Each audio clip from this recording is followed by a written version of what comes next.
तो balance diet the food we normally eat in a day is our diet for growth and maintenance of good health.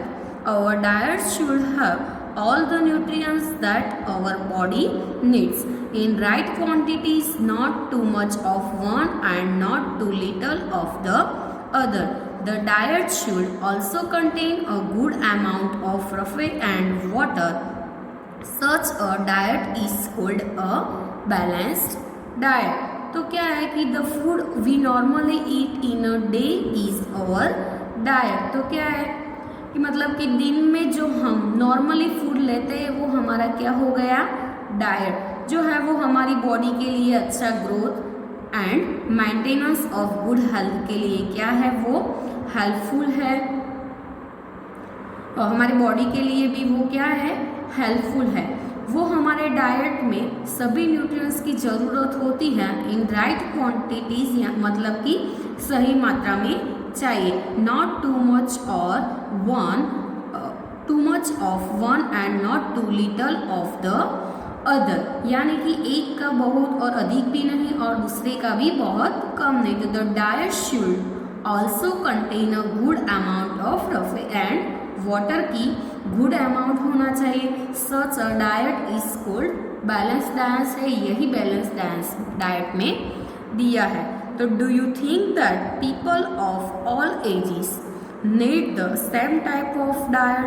Do you also think that what we need for a balanced diet would depend on the amount of physical work that we do. तो prepare क्या करना है कि do you think that people of all ages need the same type of diet? तो आपको लगता है कि सभी एजेस के लोगों को सेम टाइप का डाइट की ज़रूरत होती है? तो do you think that balance diet के लिए हमें क्या करना पड़ता है, फिजिकल वर्क करना पड़ता है. Prepare a chart of whatever you eat over a period of a week. Check whether all the nutrients mentioned are present in one or the other food items being eaten within a day or. So क्या prepare करना है, chart prepare करना है किसका, whatever you eat over a period of a week. मतलब कि week में आप जो भी खाते हो उसका क्या करना है, चार्ट प्रिपेयर करना है वीक पीरियड का. ठीक है. तो और आपको वो भी मेंशन करना है कि सभी न्यूट्रिएंट्स एक दिन में जो खाए वो दूसरे फूड आइटम्स में है कि नहीं, वो क्या करना है आपको चार्ट में मेंशन करना है. Pulses, groundnut, soyabean, spotted seeds यानी कि moong and Bengal gram, fermented foods, south Indian foods such as idlis. तो अ कॉम्बिनेशन ऑफ फ्लोर्स, उसमें क्या है, missi roti, thepla made from cereals and pulses, उसमें से जो बनता है वो बनाना, spinach, sattu, jaggery, available vegetables and other such foods provide many nutrients. तो ये सारे क्या करते हैं, मैनी न्यूट्रिएंट्स प्रोवाइड करते हैं हमें. Therefore, one can eat a balanced diet without expensive food materials. तो क्या है, eating the right kind of food is not enough. It should also be cooked properly so that its nutrients are not lost. Are you aware that some nutrients get lost in the process of cooking and preparation? तो eating the right kind of food is not enough. So I should also be cooked properly so that its nutrients are not lost. तो मतलब कि कोई में ठीक से इसके पोषक तत्व जो है न्यूट्रिएंट्स, मतलब कि जो न्यूट्रिएंट्स होते हैं वो लॉस ना होना चाहिए. आर यू अवेयर मतलब कि आप जानते हैं कि सभी कुकिंग, खाना पकाने के लिए प्रिपरेशन की प्रोसेस में कुछ न्यूट्रिएंट्स क्या हो जाता है, लॉस्ट हो जाते हैं. If the vegetables and fruits are washed after cutting or peeling them, it may result in the loss of some vitamins.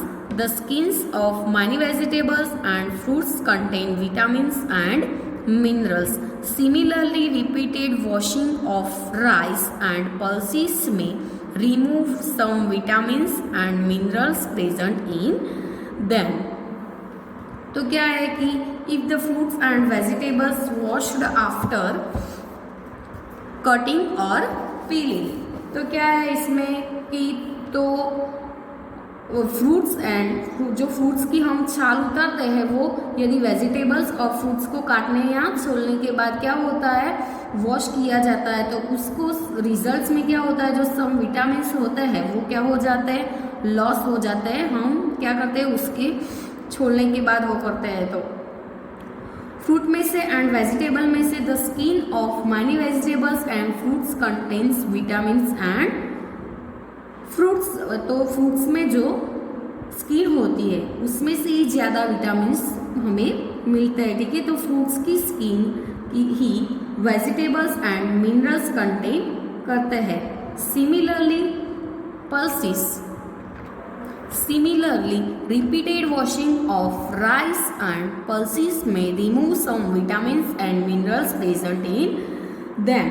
तो उसमें जो मिनरल्स प्रेजेंट होते हैं तो ये सब की बैलेंस डाइट में दिया है कि कौन से विटामिन्स एंड मिनरल्स उसमें प्रेजेंट होते हैं. We all know that the cooking improves the taste of food and makes it easier to digest. At the same time, cooking also result in the loss of certain nutrients. तो क्या है, cooking is also results in a loss of certain nutrients.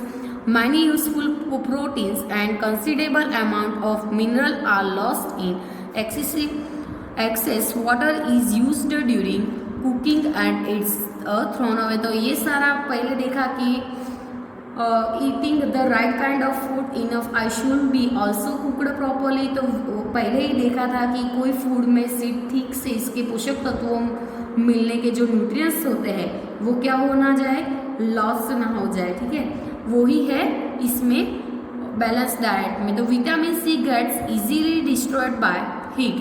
Vitamin C क्या करता है, heat को easily destroy bye किससे होता है, heat. During cooking would it not be sensible to include some fruits and raw vegetables in our diet? So Bujo thought that fats would be the best foods to eat all the time. A katori यानी कि bowl of fat will give much more energy. वो क्या देते हैं, much more energy. तो पहले देखा था कि फैट्स में से क्या मिलता है, ज़्यादा एनर्जी मिलता है.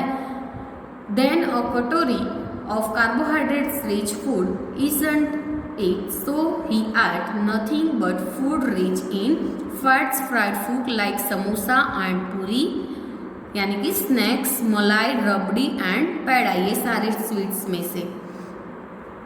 Do you think he was right, ये राइट है, no of course not. It can be very harmful for us to eat too much fat. तो ये सारे से हमें हमारी बॉडी में क्या आता है, ज़्यादा फैट जमा हो जाता है, क्योंकि ये सारे कैसे हैं, एक समोसा, पूरी, स्नैक्स, मलाई एंड रबड़ी एंड पेड़ा यानी कि स्वीट्स, ये सारी फैट वाली चीज़ें हैं. तो ये हमारी बॉडी के लिए कैसा है, हार्मफुल है, डेंजरस है.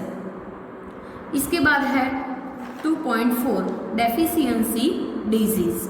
तो a person may be getting enough food to eat but sometimes the food may not contain a particular nutrient. If this continues over a long period of time, the person may suffer from deficiency. Deficiency of one or more nutrients can cause disease or disorders in our body. So disease that occur due to lack of nutrients over a long period are called deficiency disease. तो क्या है deficiency disease में कि a person may be getting enough food to eat, मतलब कि कोई person को खाने के लिए इनफ फूड मिल सकता है, बट समटाइम्स, तो लेकिन कभी क्या होता है, food may not contain particular nutrient. तो वो फूड है वो पर्टिकुलर न्यूट्रिएंट कंटेन करता नहीं है. यदि यह long period of time continuous रहता है तो द पर्सन में सफ़र फ्रॉम इट्स डेफिशिएंसी, तो ये पर्सन उसकी कमी से क्या है, पीड़ित हो सकता है।